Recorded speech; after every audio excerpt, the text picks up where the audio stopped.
बुलंदशहर से बड़ी खबर। गृहमंत्री अमित शाह के भाषण के खिलाफ बसपा कार्यकर्ताओं का प्रदर्शन। भारी संख्या में बसपा कार्यकर्ताओं ने कलेक्ट्रेट के गेट पर पहुंचकर किया प्रदर्शन के दौरान लगे बाबा साहेब के सम्मान में बीएसपी मैदान में नारे।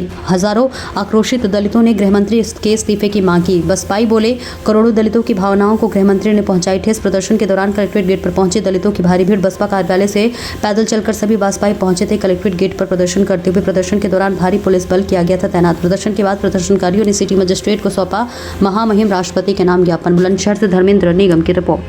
ज्ञापन के माध्यम से आपने क्या मांग रखी है? सबसे पहले मैं धन्यवाद दूंगा आपके सभी चैनल जो हमारे मीडिया कर्मी जो हमारे बीच में है।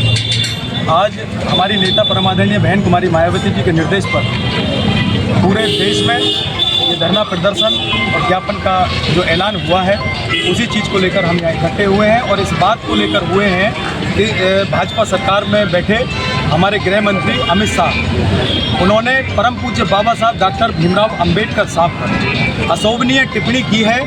उनके सम्मान को ठेस पहुंचाने का काम उन्होंने किया है और उसी चीज़ को लेकर हमारे तमाम दलित समाज शोषित और अन्य जो गरीब लोग हैं उन लोगों में इस तरह का रोष है। और मैं आपके चैनल के माध्यम से ये कहना चाहता हूँ कि परम पूज्य बाबा साहब डॉक्टर भीमराव अंबेडकर साहब ऐसी शख्सियत हैं जिन्होंने किसी एक व्यक्ति के लिए नहीं किया है, उन्होंने तमाम देश के उन गरीब शोषित हर एक व्यक्ति के लिए किया है और उन्होंने बाबा साहब ने इस देश को संविधान देने का काम किया है। और आज जिस कुर्सी पर अमित शाह बैठे हैं उस कुर्सी पे बैठने का भी अधिकार अगर वो सोच लें तो वो भी अधिकार किसी ने दिया है तो बाबा साहब डॉक्टर भीमराव अंबेडकर साहब के संविधान की बदौलत उन लोगों को ये मिला है। लेकिन वो ये भूल चुके हैं कि बाबा साहब को किसी एक व्यक्ति से जोड़कर वो ये बहुत बड़ी गलती मान रहे हैं, ये गलती कर रहे हैं। लेकिन मैं आपके चैनल के माध्यम से कहना चाहता हूँ कि बाबा साहब परम पूज्य बाबा साहब डॉक्टर भीमराव अंबेडकर साहब के लिए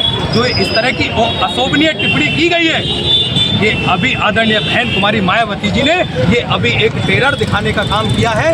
यदि अगर बाबा साहब के सम्मान की बात आई तो हम लोग चैन से नहीं बैठेंगे और उनकी ईंट से ईंट बचाने का काम हम बहुजन समाज के लोग करेंगे। हम लोग समाज पार्टी नहीं है। इसलिए मैं आप लोगों के चैनल के माध्यम से कहना चाहता हूं कि इस तरह की आगे गलतियां ना हो और अमित शाह को इस्तीफा देना चाहिए और ये भारतीय जनता पार्टी को उनको पार्टी से बाहर करना चाहिए। क्योंकि आज जो भी प्रधानमंत्री बैठे हैं चाहे वो अमित शाह हैं, मोदी जी हैं, योगी जी हैं, सब इस देश में उस संविधान की बदौलत बैठे हैं जो बाबा साहब परम पूज्य बाबा साहब डॉक्टर भीमराव अंबेडकर साहब ने लिखा है। इसलिए मैं आपके सभी से चैनल के माध्यम से सभी को धन्यवाद देना चाहता हूं। आज सब लोगों ने, मीडिया कर्मियों ने हमारा सबने साथ दिया और सभी लोगों ने जो साथ दिया है और मैं आदरणीय बहन कुमारी मायावती जी को भी मैं उनका धन्यवाद देता हूं कि उन्होंने ये आह्वान कर दिया है यदि अगर आप लोग नहीं सुधरे तो हम लोग इस सैलाब और नीली क्रांति इस देश में होगी, पैर रखने को जगह सड़कों पर नहीं मिलेगी। ये बात मैं आप लोगों के माध्यम से बताना चाहता हूँ। आज ज्ञापन दिया गया है तो क्या मांग देखो, मांग हमारी ये है, पहली बात तो संसद भवन में ऐसी टिप्पणी होनी नहीं चाहिए। ठीक है, संसद भवन में ऐसी टिप्पणी नहीं होनी चाहिए। आज संसद के अंदर सब अपनी आवाज़ उठाने के लिए जाते हैं लेकिन ये अमित शाह कर रहे हैं अम्बेडकर में क्या है, कोई तमीज़ नहीं है उनमें। जो आप गृह मंत्री के पद लिए बैठे हो, क्या आप में तमीज़ नहीं है? आपको देखना चाहिए कि आप किस जगह बैठे हो, किस पोजीशन पे हो। आपको अपनी बेइज्जती कराने में ज़्यादा मजा आ रहा है। ये लोग समझते नहीं है, ये हमें लोगों को गुमराह कर रहे हैं। क्योंकि आज बाबा साहब ने जो किया है वो दुनिया में कोई नहीं कर सकता, लेकिन ये सबको नीचे गिराने का काम करते हैं। आज अमित शाह अगर माफ़ी नहीं मांगते हैं तो सड़क पे इतने आंदोलन होंगे इनको देखा नहीं जाएगा। और आज की डेट में ऐसा नहीं है, बीजेपी को इनको बर्खास्त कर देना चाहिए था। ऐसी सरकार निकम्मी सरकार है जो हमारे हक अधिकारों की आवाज़ उठाने के थ्रू आवाज़ तो नहीं उठाएगी लेकिन महापुरुषों का अपमान करेगी। अगर महापुरुषों का अपमान अगर होता है तो ये पूरा बहुजन समाज माफ़ी नहीं देगा इनको बीजेपी सरकार से इस्तीफा देना पड़ेगा और पार्टी को इनको निष्कासित करना पड़ेगा कि कभी इनको पार्टी में नहीं लिया जाए।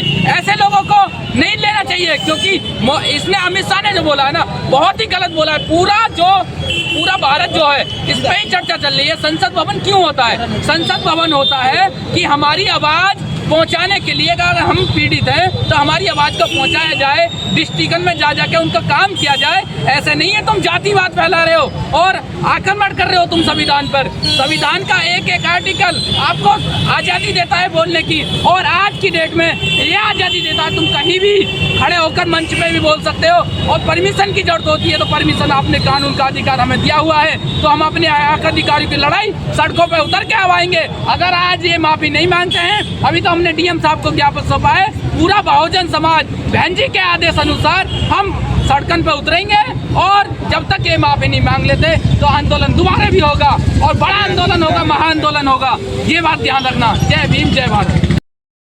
पार्टी कार्यालय से यहाँ पर प्रस्थान किया था साथियों, उसी तरीके से हम लोग अपने घरों को पहुँचने का कार्य करेंगे। साथियों सभी को बहुत बहुत धन्यवाद, आप लोगों ने अपना कीमती समय लिया। काशीराम साहब, राष्ट्रीय अध्यक्ष बहन कुमारी मायावती जी, और यहाँ पर आए हुए सभी कार्यकर्ताओं को जो बसपा पार्टी से बिलोंग करते हैं, उन सभी का मैं धन्यवाद, और सभी पत्रकार बंधुओं को भी मैं धन्यवाद देती हूँ कि बहन जी ने जो दिशा निर्देश दिया है उस पर सभी लोगों ने इकट्ठे होकर के और अनुशासन में रहते हुए जो एक ज्ञापन देने के लिए यहाँ पर बुलाया गया है, तो सभी लोगों ने अनुशासन में रह करके वो बड़े प्यार से डीएम साहब को ज्ञापन दिया है।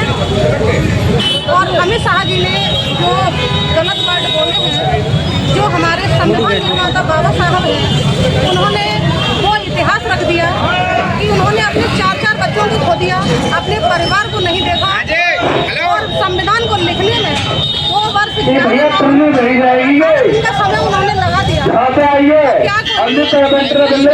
लोग हैं, क्या इनका कोई कार्यकर्ता या इनमें से कोई जो मनुवादी लोग हैं, क्या वो 2 महीने का समय निकाल सकते हैं?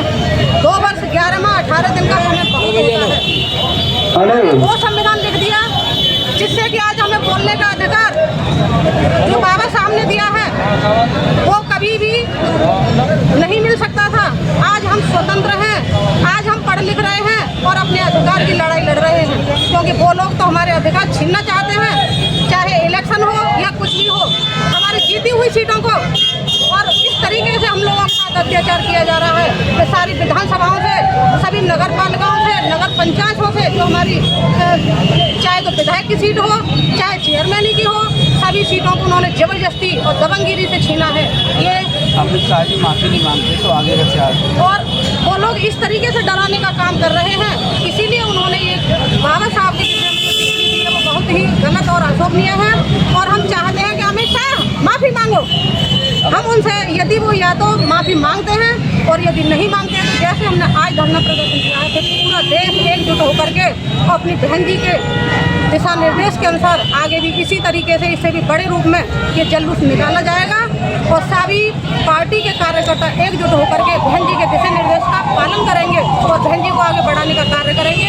सभी कार्यकर्ताओं को मेरा जय भीम, नमो बुद्धाय, खुदा हाफिज। लेटेस्ट अपडेट के लिए हमारे चैनल न्यूज़ इंडिया फर्स्ट को लाइक, शेयर एंड सब्सक्राइब करें, एंड यस बेल आइकन को प्रेस करना ना भूलें।